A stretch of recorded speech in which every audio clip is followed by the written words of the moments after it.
Hello, everyone, and welcome back to Gaming News, where we discuss all things within the gaming industry. And today, we're going to talk about a couple of game updates and things that are coming down the pipeline. I've got only a couple of quick articles on that, and then we're going to cover the big news of the week, which is, of course, Stadia. So, with that, let us get started on our first topic. So the first thing I want to talk about is the Steam sale, and apparently Polygon got a hold of the dates for the Steam sales revealed by Valve for the next couple of Steam sales. So I wanted to let you guys know so that you can prepare your wallets for the onslaught. If there are games that are coming you're really excited about, now is the time to pay attention. So, like I said, Polygon revealed the Steam dates, and we have them right here. The autumn sale will happen from November 22nd to the 29th. The winter sale, of course, will be right around Christmas, which will be December 22nd to January 5th. And then the spring sale is going to be March 16th to the 23rd. And the spring sale will be new to 2023 because according to Valve, the sale will replace the Lunar New Year sale on its calendar and was added in order to make its seasonal sales more evenly spaced out.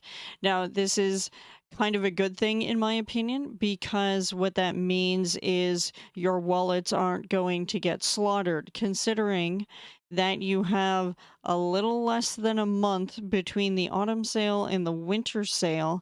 And then the lunar sale, I believe, used to happen at the end of January, early February, I want to say, is when that sale would happen, but it was still very back to back when people were very drained of funds, especially through the holiday season, regardless of if you celebrate or not. So they wanted to space it out a little bit more evenly. And I'm kind of sad that the next sale that's coming up is going to be a little bit after my birthday. So sad day. I'm not going to be able to get a good price on my birthday. I'll have to wait a couple of days before that happens. But while we've got that out there, I wanted to also cover a couple of quick games that may or may not be of interest to some of you. A while back, at the very beginning of Epic giving away more frequent games for free on their platform, I stumbled across a game that I was very 50-50 on whether or not I wanted to pick it up, because it looked like it was interesting, but I didn't know if it was going to be too much just based on some of the trailers and whatnot. And then after talking with some people, they had said, actually, this game is really good. I think you would really like it. So I picked it up for free on Epic and I played the first one and I absolutely loved it. It was very interesting and unique kind of graphic style and play style. And sometime last year, they announced that there would be a second game for this series, and I am over the moon about it, and I'm super excited. And then I saw this article, and I was like, no, why you do this? So, Oxenfree 2 Lost Signals is delayed until 2023. Night School Studio wants to make this sequel its best game yet. And I can't deny I would rather have a really amazing indie game than have a AAA game that is a big flop. And if you haven't played Oxenfree, if you're interested in some very wacky shit, definitely pick that up. It's a very interesting game.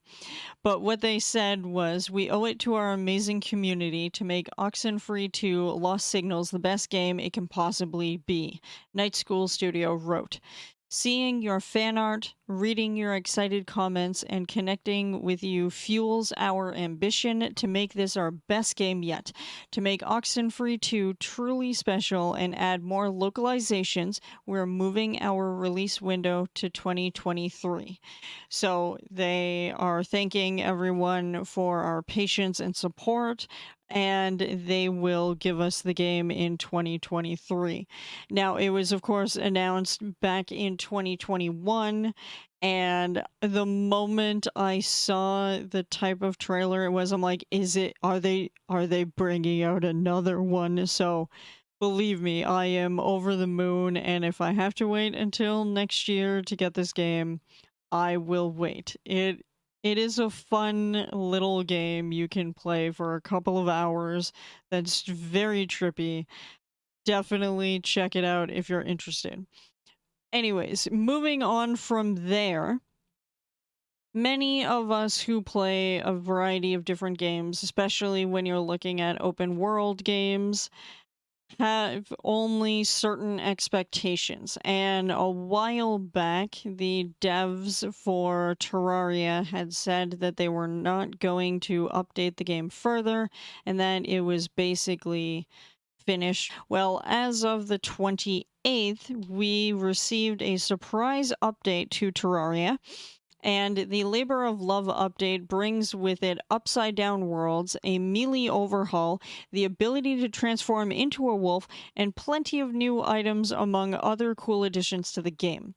This update is a letter of love to all of our fans, reads the official patch notes. Labor of Love contains many fan suggestions while also tackling a lot of little things that we think everyone can relate to and will enjoy. As is tradition, we have left a few surprises behind for you to discover yourselves. Topping it off, we were able to get this out to everyone at the same time. For the first time, Terrarians everywhere can celebrate a brand new update together. And I'm very excited about this because I didn't think I was going to enjoy Terraria when I first ended up winning it in a giveaway, but I actually have a lot of fun with it, which is strange because there are only certain open world games that I really love and other open world games that I'm bored to tears. And I think it just depends on style and how technical it is. Anyways, for Terraria, there are now several new block types as well as a range of useful items that include an upgraded Clentaminator, a teleporting device called the Shell Phone, which I think they spelled wrong, new building tools, and Lilith's Necklace, an item that lets players transform into a wolf. I am very excited to try this. I enjoy Terraria, and this looks like it will be a blast. So this update, of course, brings forward a lot of overhauls and quality of life features, which can be found in the full patch notes. So those games are all interesting to me, Terraria, Oxenfree 2, and knowing the dates for the Steam sale fully prepares us for the season that is coming. So if you know there are games out there that you want, prepare your wallets, whether that is gifting to people or whether that is buying for yourself. Buy responsibly, and we're going to move on to the next topic. And that, of course, is the big news of the week, which is Stadia. So, a little while ago, Google Stadia announced that they were shutting down officially, and in some ways, I feel like many people knew that this was a long time in coming. So, what I'm talking about here is, of course, articles all over all of the various game websites, starting with Game Industry Biz, released an article on the 30th stating that developers voice concern over Stadia's closure. And I am oddly shocked by this, which you will determine in a little bit here. Because, frankly, what Google did is frustrating. So let's take a look at this. Yesterday, being the 29th, Google announced that Stadia will be shutting down in January of 2023. But for many developers, the public announcement was the first they heard about it. This is why I'm really upset about what Google did here. It's not that people didn't expect that Stadia was not making the sales or the impact that they were looking for, but the fact that you don't even tell your clients, the people who are using the platform, that you're going to be shutting down, that hurts a lot of people, but we'll get into that in a moment. Maya developer Simon Roth tweeted that it was months of his work going in the bin again, adding that he wasn't given any prior notice. Every time something bad happens in games, the people affected, sometimes having their lives turned upside down, learn from the press or Twitter. No emails, phone calls, no heads up, no note on the website. Basically, they were given nothing. It just happened, and now they have to pay for it. Literally. Veteran games developer Rebecca Heinemann also tweeted, "We have a title coming out November 1st. Now we hear about this?" She later added that her team was still wondering how to proceed, and I don't blame them for being concerned.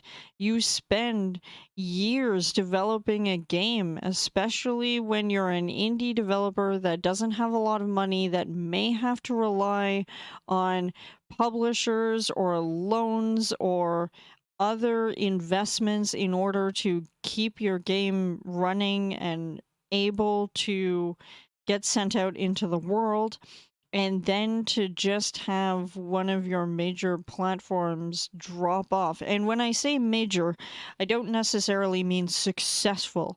What I mean by that is this is Google. Google makes a shit ton of money and had the potential to really boost these indie developers into a good place where they would be able to put their games on other platforms as well, because then it could show the viability, the sales track record, etc.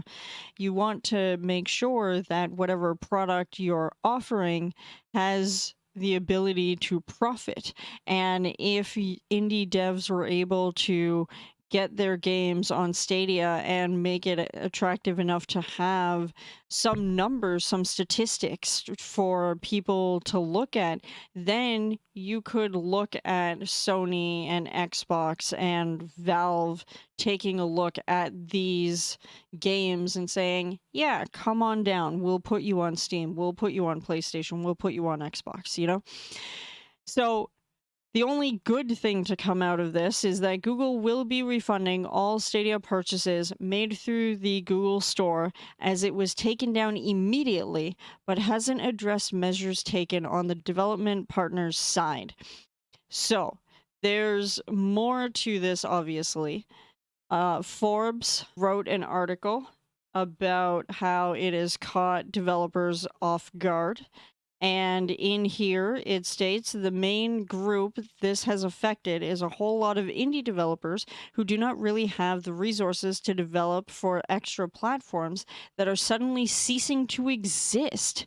That's a lot of time and effort and money that could have been saved had they known this was coming. I don't disagree. Others are still owed money from Google and now question if they'll be reimbursed. He included a tweet in his article from Mike Rose saying, "Oh my God, we have a game coming to Stadia in November. Who wants to guess that Google will refuse to pay us the money they owe us for it?" That is not a good sign. Like, Google should be able to pay the developers if they have an established contract, which I'm assuming they do. If Google owes money and then you just shut down the platform quietly, we have problems.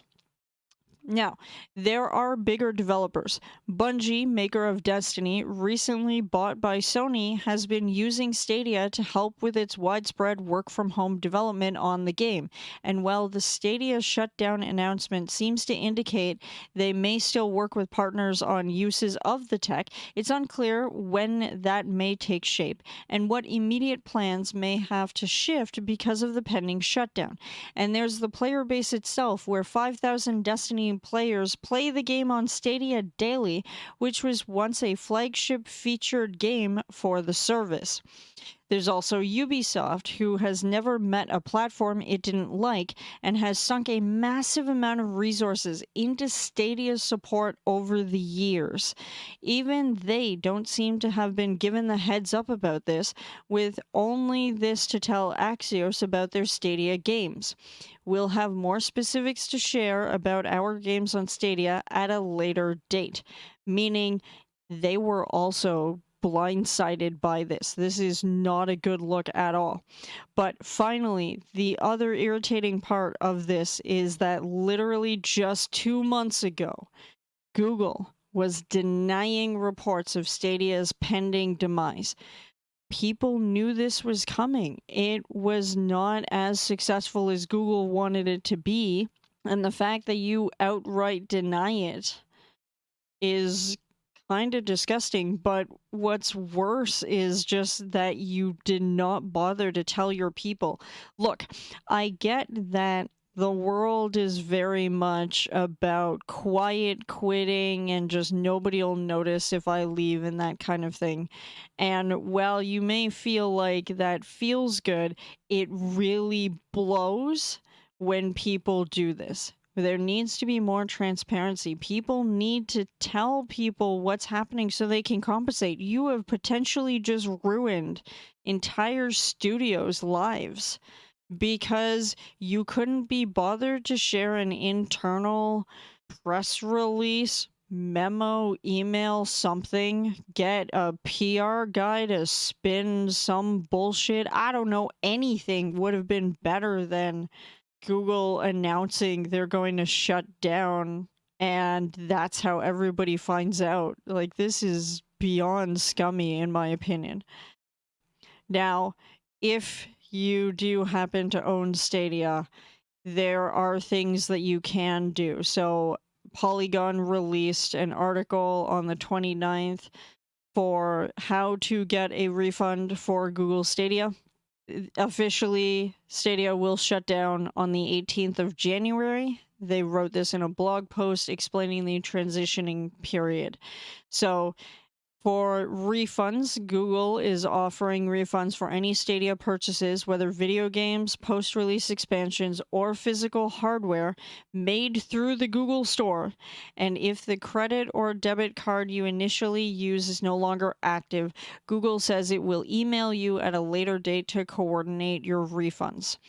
Now, if they don't pay their developers whatever it is that they owed, I'm actually a little worried about that sentence, because being told that, oh, we'll talk to you about it at a later date, really feels like they're going to push it off as long as possible, and it's probably going to do a lot more damage to people than if they just paid out and everybody had to sort of cut their losses. This is a massive slap in the face. So anyways, most hardware like the Stadia controller, which is all things considered a pretty solid gamepad made directly through Google, won't need to be physically returned. Brick and mortar locations of the Google Store will not be able to process such requests, nor will other retailers that have solid Stadia products like Best Buy. For now, just hold on to any physical Stadia tech that you have. So you're not necessarily going to need to get rid of everything, but it's clear that everything is shutting down fairly quickly. You've only got a couple of months left. So you do not get refunds on pro subscriptions.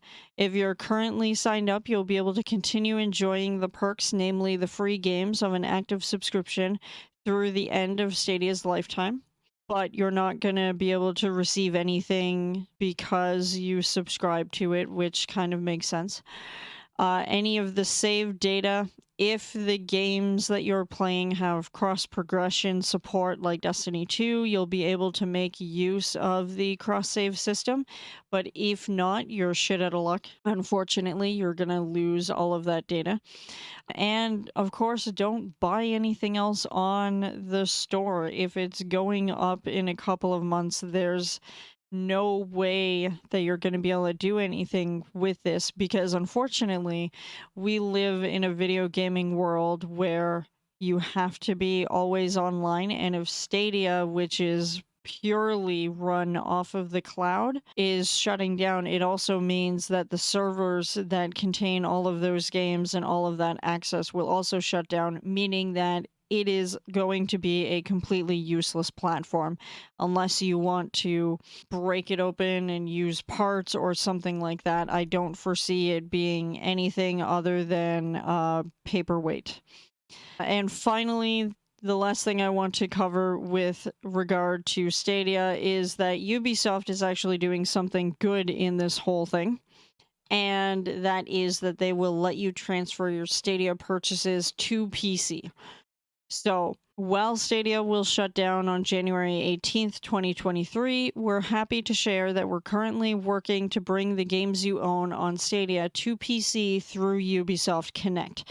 Ubisoft Senior Corporate Communications Manager Jessica Roach said in a statement, "We'll have more to share regarding specific details as well as the impact for Ubisoft Plus subscribers at a later date." So they've already shut down the commerce on the Stadia store, so you won't be able to buy a Ubisoft game right now, so you can redeem it on PC later. And Ubisoft will continue to invest in cloud gaming despite Stadia's discontinuation. "We believe in the power of streaming and cloud gaming and will continue to push the boundaries on bringing amazing experiences to our players wherever they are," she said. So, even though the situation is bad and Stadia is shutting down, it really sucks that there are going to be a lot of indie devs that might have to close their doors if they relied heavily on Stadia and were not able to get on Steam or gain any traction through itch or through any of the consoles. Then what are they left with? They're going to have to completely pivot. And unfortunately, each platform has different things that you have to deal with in order to make the game compatible for those platforms.